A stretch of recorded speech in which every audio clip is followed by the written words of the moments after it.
Hey guys, so welcome back to the channel, and today I'm gonna show you how to mute Discord on OBS.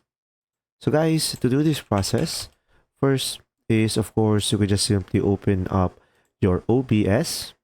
So here on the OBS, for example, I will add another source, which is application audio capture. So from here, I'm just gonna go ahead and simply select the Discord over here and click on OK.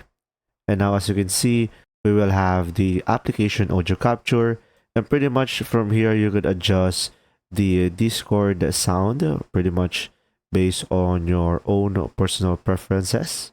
So pretty much over here, just make sure you have the Discord here on the audio mixer and make sure to adjust the volume. And also, if you want, you could also do that on the other application.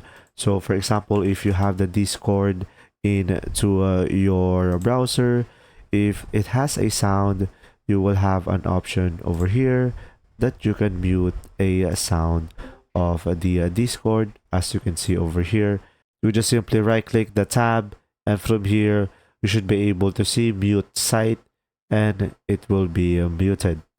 If you found this video helpful, please like and subscribe. And if you have any questions, just simply go ahead and comment down below, and we will do our best to answer them all. And see you in the next video.